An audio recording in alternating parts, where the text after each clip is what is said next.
C'est un des combats les plus importants de l'année pour le MMA français. C'est même un des combats les plus importants de l'histoire du MMA français.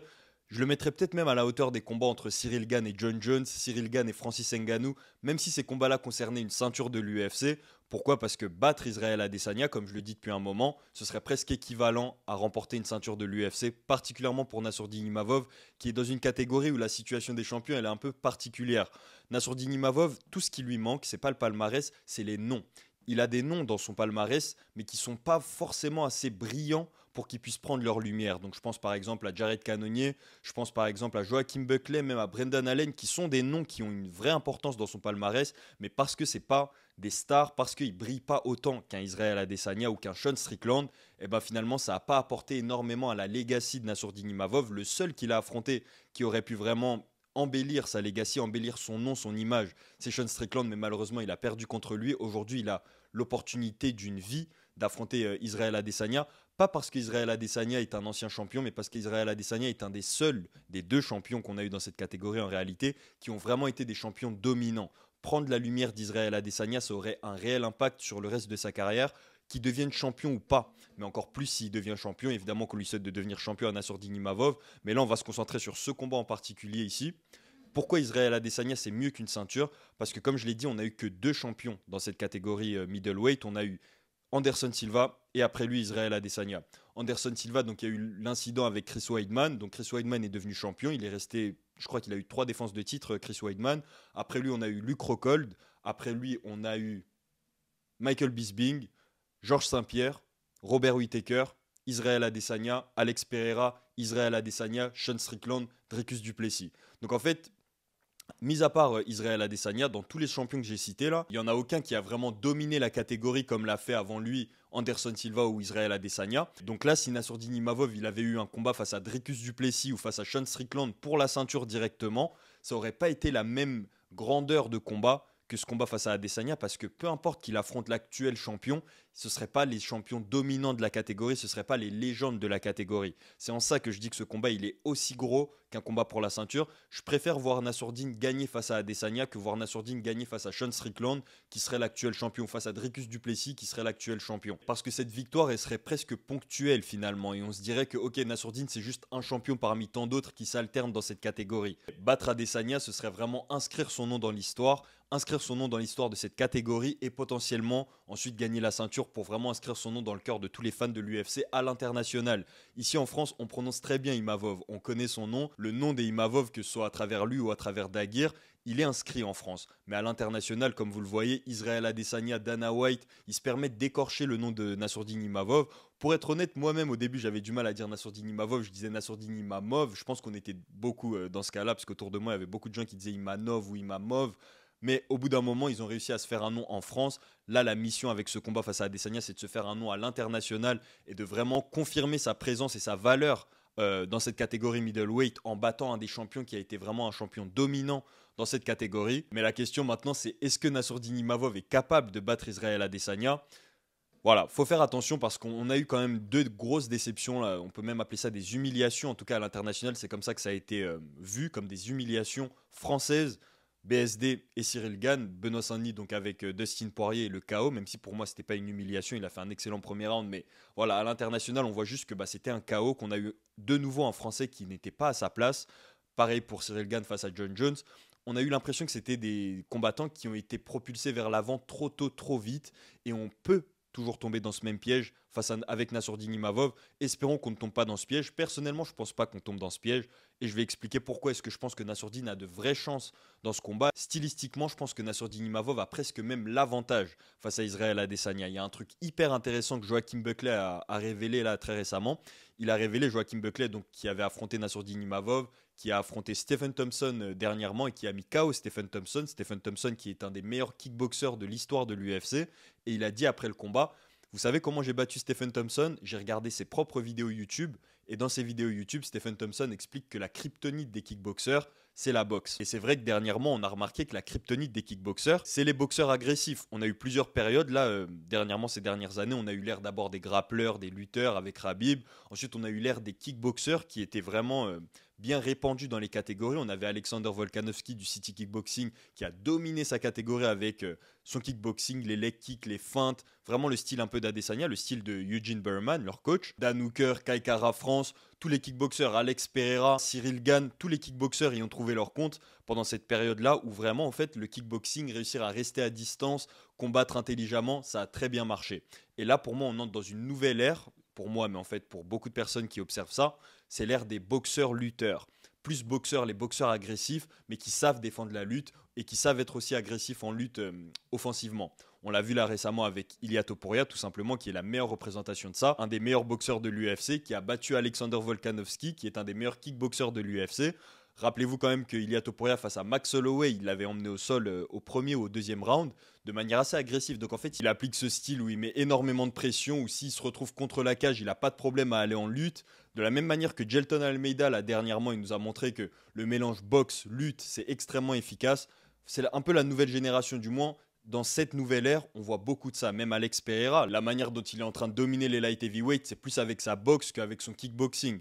Yeri Prochaska, lors de son dernier combat face à Jamal Hill, on n'a pas vu énormément de kick, on n'a pas vu de kickboxing, on a vraiment vu un talent en boxe anglaise avec ses décalages, etc. Donc c'est vraiment une expertise en boxe anglaise qui est en train de payer, qui est en train de se montrer de plus en plus là à l'UFC. Et la spécialité de Nassourdine Imavov, c'est la boxe anglaise. C'est pas la spécialité d'Israël Adesanya. On sait que Nassourdine est un excellent boxeur en anglaise, qu'il aime mettre la pression. Il nous l'a montré face à Joachim Buckley justement. Il nous l'avait aussi montré face à Sean Strickland.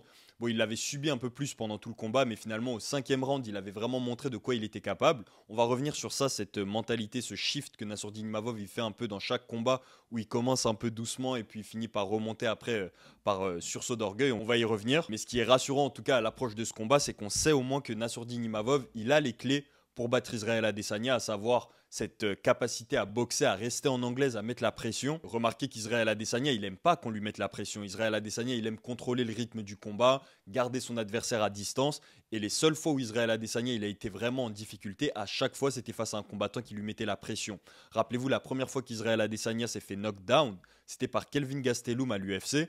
Et Kelvin Gastelum qui s'était entraîné avec des boxeurs, des Mexicains de renom, je me souviens juste pas du nom des boxeurs mexicains en question, mais il s'était entraîné avec des boxeurs de renom pour le combat face à Israël Adesanya, et il avait réussi à knockdown Israël Adesanya en avançant. Israël Adesanya, il aime bien se pencher vers l'arrière, et Kelvin Gastelum ne faisait que mettre la pression et vraiment avancer sur lui jusqu'à ce qu'il réussisse à le toucher.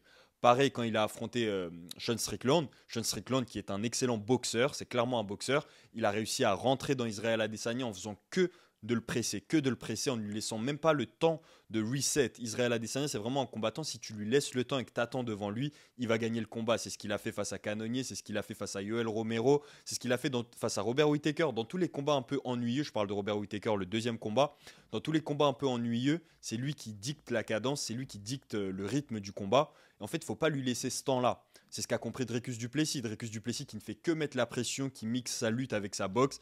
Il a réussi à venir à bout d'Israël Adesanya. Et on sait que Nassourdine Imavov, il est capable de faire ce style. Maintenant, la question, c'est est-ce qu'il va réussir à l'appliquer face à Israël Adesanya en direct et assez tôt surtout. Parce que c'est une des choses que je comptais dire un peu plus tard, mais finalement, autant l'expliquer maintenant. Nassourdine Imavov, on a beaucoup remarqué que dans ses combats, il commence doucement et à un moment, il a un sursaut d'orgueil. Et là, il commence vraiment à s'exprimer au maximum de ses habiletés. C'est ce qui s'était passé face à Brendan Allen, où il nous avait fait peur à l'UFC Paris dernier, où il nous avait fait peur au début du combat. Il avait laissé Brendan Allen un peu installer son jeu en grappling. Il avait accepté d'être en mode défensif du game plan de Brendan Allen, plutôt qu'être en mode offensif de son game plan à lui. Pareil à l'UFC Paris d'avant, face à Joachim Buckley, où il s'était laissé un peu emporter Nassourdine Imavov. En fait, il avait joué le jeu de Joachim Buckley. Joachim Buckley avait besoin que ça parte en dirty boxing. C'était le seul moyen qu'il avait, Joachim Buckley, pour potentiellement gagner ce combat. Alors que Nassourdine Imavov, qui était plus grand, qui avait une plus grande allonge, il aurait vraiment pu garder le combat clean. Mais finalement, il avait accepté d'aller à la bagarre contre Joachim Buckley, ce qui était le game plan de Joachim Buckley. Ça lui avait quand même réussi puisque Nassourdine était meilleur. Mais ça restait, ça nous a fait peur encore une fois. Ça aurait aussi pu mal finir pour Nassourdine à cause de ça, alors qu'il était pourtant meilleur, clairement meilleur que Joachim Buckley. Et carrément, ça a mal fini face à Sean Strickland, où en fait, il a laissé Sean Strickland imposer son jeu pendant tout le combat. Nassourdine a accepté de jouer le jeu de Sean Strickland parce qu'il avait quand même une chance. C'est ce que disaient pas mal les commentateurs américains pendant ce combat, où ils expliquaient que Nassourdine Imavov est clairement en train de jouer le jeu de Sean Strickland. Et il le touche, et on voit qu'il a sa chance, mais ça reste le jeu de Sean Strickland. Mais c'est seulement à la fin qu'on a vraiment vu Nassourdine Imavov avoir un sursaut d'orgueil et imposer son style avec des coups de genoux, des coups de coude, ne pas accepter de se faire pousser. Nassourdine Imavov au début du combat, enfin tout le long du combat, il acceptait de se laisser pousser sur la cage par Sean Strickland. Vers la fin du combat, on voit qu'il refuse ça, donc c'est pas une question de fatigue. C'était au 5e round, c'était le premier combat en 5 rounds, il me semble, de Nassourdine Imavov, et il a réussi à mieux s'illustrer au 5e round que dans tous les rounds précédents. Donc c'était pas un problème de cardio, c'était juste un problème plus mental. Et c'est là que l'acteur secondaire, puisque l'acteur principal ça reste Nassourdine, mais c'est là que l'acteur secondaire va vraiment entrer en jeu. Nicolas Haute dont on entend pas mal parler vu que là c'est le nouveau coach aussi de Benoît Saint-Denis justement. Nicolas Haute qui jusque-là fait presque un sans faute avec Nassourdine Imavov. La clé dans ce combat ça va être de réussir à faire en sorte que Nassourdine Imavov dès le début du combat réussisse à imposer son game plan et ne rentre pas en mode spectateur à regarder Israël Adesanya. C'était un peu ce qui s'était passé face à Sean Strickland où on entendait Fernand lui dire tu ne peux pas attendre, tu peux pas le regarder, arrête de le regarder parce que Nassourdine acceptait de regarder Sean Strickland et était un peu spectateur de la situation pendant longtemps et même en étant spectateur il rivalisait avec Sean Strickland. Dès qu'il a arrêté d'être spectateur et qu'il a été un peu plus actif et acteur tout simplement, il s'est retrouvé à dominer Sean Strickland au 5e round, du moins dominer. Il s'est retrouvé à vraiment lui poser de sérieux problèmes. On va pas rappeler toutes les conditions qui étaient un peu en défaveur de Nassourdine Imavov à l'approche de ce combat et qui ont contribué aussi à sa défaite et au fait qu'il a mis du temps à rentrer dans le combat. Mais ça reste rassurant dans le sens où on sait qu'il peut rivaliser avec un combattant comme Sean Strickland. Sean Strickland qui a battu Israël Adesanya. Évidemment qu'il y a une chance pour Nassourdine Imavov, même dans ce combat-là qui paraît presque impossible. Il y a une chance pour Nassourdine Imavov qui est un peu plus évidente que ce qu'on pensait initialement parce que c'est pas comme si on avait juste un striker face à un autre striker qui est le meilleur striker de la division. Effectivement, les deux sont des strikers, mais il faut préciser, il y en a un qui est boxeur, l'autre qui est kickboxer. La kryptonite du kickboxing, manifestement, comme nous l'a prouvé Joachim Buckley, c'est la boxe. Maintenant, il y en a beaucoup qui disent que Nassourdine Imavov va devoir mettre KO Israël Adesanya, sinon c'est pas possible. Nassourdine Imavov va pas réussir à gagner une guerre de points face à Adesanya. Et c'est vrai que Israël Adesanya, c'est plutôt un point style fighter. Genre, c'est quelqu'un qui sait très très bien gagner au point. Mais je pense justement que si Israël Adesanya fait cette tactique-là, à vouloir rester trop à distance, à vouloir éviter le combat, Nassourdine Imavov aura encore plus de chance parce qu'il va le choquer. Il va le choquer en voulant maintenir la pression, un peu comme Sean Strickland l'avait choqué, un peu comme Dricus du Plessis l'a choqué. Encore une fois, c'est là qu'on va voir le rôle de Nicolas Haute et à quel point est-ce qu'il va réussir à cibler le fait que ses stratégies marchent très bien face à Israël Adesanya et comment est-ce qu'il va réussir à faire en sorte que Nassourdine les applique sans tomber dans le piège dans lequel Paulo Costa était tombé, qui était de rentrer de manière trop rudimentaire et donc de tomber dans tous les pièges d'Adesanya, dans toutes les feintes, etc. en voulant être trop agressif. Je pense quand même que Nassourdine Imavov est un striker plus fin que Paulo Costa. Mais est-ce qu'il sera plus fin qu'Adesanya? Je pense que le piège dans lequel peut vraiment tomber Nassourdine Imavov, c'est de vouloir vraiment trop échanger avec Israël Adesanya et d'être justement trop technique avec Israël Adesanya. Je pense qu'il ne pourra pas atteindre le même niveau qu'Adesanya, en tout cas pas en un si peu de temps. Sa vraie chance, selon moi, ce serait vraiment d'empêcher Adesanya de démarrer. D'empêcher Adesanya, un peu comme Sean Strickland l'a fait, de vraiment installer son jeu et de tout le temps être dans sa face, de jamais reculer, de tout le temps être en face d'Israël Adesanya et presque de salir le combat au moins de temps en temps. Le but pour Nassourdine, ce serait vraiment pas de viser le chaos, mais ce serait de viser la fatigue. Je m'explique. Israël Adesanya, les 2 combats dans lesquels il a perdu, les 3 combats dans lesquels il a perdu, à chaque fois c'était un problème de fatigue. Face à Alex Pereira, c'était clairement un problème de fatigue parce que dans les 4 premiers rounds, il dominait le combat Israël Adesanya. C'est juste au 5e round, il commençait à trébucher, il commençait à fatiguer, il n'arrivait plus à fuir comme il a l'habitude de le faire. Le problème avec Adesanya, c'est que plutôt que de bloquer les coups ou d'esquiver en restant sur place, il esquive tout le temps en reculant et donc ça lui demande énormément de footwork, ce qui lui prend énormément de cardio et à la fin du combat, il n'arrive plus à fuir de la même manière. Alex Pereira et Dricus du Plessis, c'est comme ça qu'ils l'ont battu. C'était sur le fait qu'il n'arrivait plus à fuir et au fur et à mesure, avec leur pression, ils ont réussi à les toucher avec leurs meilleures armes. Dricus du Plessis avec un crochet du droit et Alex Pereira avec un crochet du gauche. Et Dricus du Plessis, sa vraie arme, c'était le fait de pouvoir mixer son dirty striking avec du coup la lutte et le grappling et c'est comme ça qu'il a réussi à avoir Adesanya mais presque par fatigue. Il n'a pas été plus intelligent que lui, il n'a pas été plus rapide que lui, c'est vraiment juste Adesanya qui reculait comme d'habitude en essayant de s'évader entre guillemets de la zone d'action mais qui l'a fait trop lentement et qui s'est fait attraper. Le seul combat où il a été surpris en étant frais, Israël Adesanya, c'était face à Sean Strickland sur un coup de points en ligne et c'est très possible que Nassourdine Imavov réussisse à trouver la même fenêtre que Sean Strickland a trouvé. Maintenant, miser sur ça pour mettre KO Adesanya, c'est une option, mais je pense pas que ce soit le plus sage de chercher le KO et de miser seulement sur le KO. Le KO peut arriver, mais je pense que Nassourdine devrait vraiment miser sur une stratégie de fatiguer Israël Adesanya, de le bombarder d'informations, de tout le temps le presser, qu'il soit jamais à l'aise en fait dans ce combat. On avait remarqué qu'Adesanya n'était jamais à l'aise dans le combat face à Sean Strickland, même quand Strickland l'a laissé respirer du coup au 5e round, Adesanya n'était tellement pas dans son combat qu'il pouvait pas vraiment en tirer avantage aussi tard dans le combat. Dans tous les cas, on sait que Nassourdine Imavov a le bagage pour le faire. Maintenant, est-ce que Nicolas Hoth et l'équipe de Nassourdine Imavov vont réussir à faire en sorte qu'il ne sorte le maximum de son potentiel en Arabie Saoudite le 1er février face à Israël Adesanya, qui est peut-être un des meilleurs, si pas le meilleur de l'histoire de cette catégorie. Encore une fois, l'autre meilleur de l'histoire de cette catégorie, c'est Anderson Silva. Adesanya l'a battu, ok, il n'était plus à son prime, mais voilà, l'argument se fait. Ce serait une victoire qui serait incroyable pour Nassourdine Imavov. Il faut aussi comprendre qu'est-ce qui se passe du côté de l'histoire d'Adesanya, parce qu'on dit que c'est le combat de la vie de Nassourdine Imavov, mais c'est aussi un combat extrêmement important pour la carrière d'Israël Adesanya. S'il perd Israël Adesanya après ce combat, c'est peut-être la fin de sa carrière. Adesanya, il n'a jamais perdu 2 combats d'affilée. Là, c'est la première fois de sa carrière qu'il perd 2 combats d'affilée, en tout cas en MMA. Même en kickboxing, il n'a jamais perdu 3 fois d'affilée. Donc là, s'il perdait 3 fois d'affilée, ce serait vraiment catastrophique pour sa carrière et ce serait potentiellement ce qui signe le début de la fin.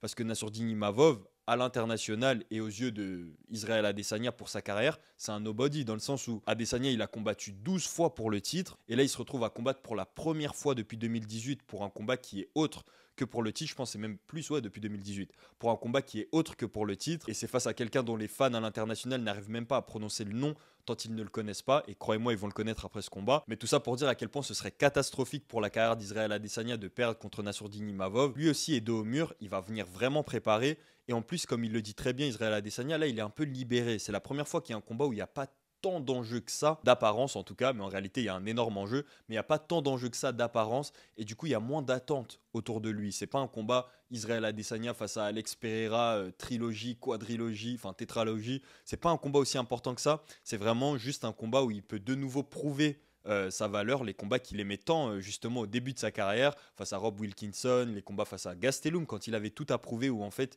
il s'est exprimé au maximum de ses habiletés. Donc là, c'est la crainte un peu que j'ai personnellement, moi-même qui suis particulièrement un ancien fan entre guillemets d'Adesanya.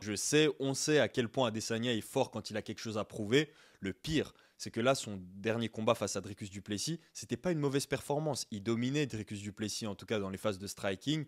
Il faisait vraiment quelque chose de très beau quand on regardait. Si on re-regarde le combat, c'était vraiment presque une masterclass de la part d'Adesanya. Évidemment, il prenait des coups. C'est un combat risqué, on parle de Dricus du Plessis, c'est quand même un gros combat pour Adesanya, mais il gérait le combat. C'est juste qu'à la fin, il était un peu trop lourd et il l'a dit lui-même qu'il avait pris 3 kilos pour ce combat. Il a combattu à 3 kilos de plus que d'habitude parce qu'en fait, il craignait la force de Dricus du Plessis. Il craignait de ne pas pouvoir rivaliser dans les échanges en grappling et en lutte. Et du coup, il a pris un peu de poids, ce qui a fait qu'il s'est fatigué encore plus vite. On l'a trouvé fatigué déjà dès le 3e, 4e round, Israël Adesanya à ce combat-là. Je pense pas qu'il va faire 2 fois la même erreur. Je pense que dans le combat face à Nassourdine, il craint pas tant que ça la lutte. Il y a beaucoup de choses qui vont en faveur d'Adesanya dans ce combat. Je pense qu'à l'international, les gens se disent qu'il n'y a aucune question qu'Adesanya va venir justement faire un statement et prouver face à Nassourdine Imavov. Maintenant, comme je l'ai dit, Nassourdine Imavov a toutes les armes pour surprendre et pour choquer le monde. Il a même la lutte dont on parle très très rarement, la lutte de Nassourdine Imavov, particulièrement sa lutte offensive. On a vu un peu de sa lutte défensive face à Brendan Allen, mais on n'a pas forcément vu ses capacités en tant que grappleur comme on les avait vues face à Edmen Chabazian quand il l'avait pris dans un crucifix. Donc ça, c'est une arme de Nassourdine Imavov qui pourrait nous sortir par surprise. Maintenant, comme je l'avais dit dans une vidéo dans le passé, ça fait un peu peur de se dire que Nassourdine va miser sur la lutte alors que jusqu'ici, il a eu l'habitude de miser à chaque fois sur son striking. La vraie crainte, c'est qu'on ait encore une humiliation, entre guillemets, où un combattant comme Benoît Saint-Denis se permet de striker face à Dustin Poirier, qui est un des meilleurs boxeurs de la division, et qui finisse KO.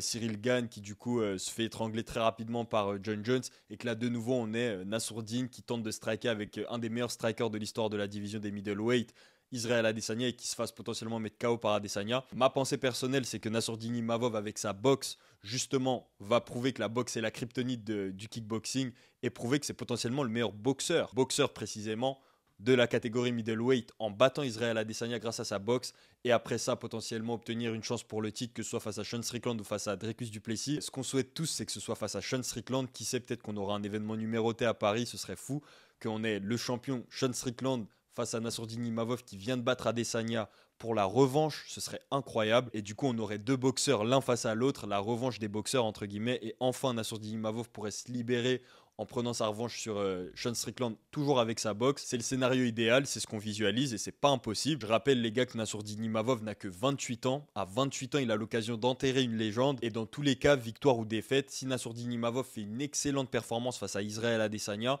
dans tous les cas, ça va mettre la lumière sur le MMA français, ça va mettre la lumière sur sa carrière à lui. Enfin, on va pouvoir avoir une vraie reconnaissance par rapport à ses accomplissements déjà passés. C'est fou qu'il puisse partager la cage avec un combattant de renom comme Israël Adesanya. Ce qui serait encore mieux, c'est qu'il le batte. Dites-moi en commentaire si vous pensez que Nassourdine Imavov a une chance et si oui, comment. Pensez à mettre un like si ce n'est pas déjà fait. Abonnez-vous à la chaîne Karaté Bushido Actu pour plus d'actu sur le MMA. Nous, on se retrouve dans la prochaine vidéo.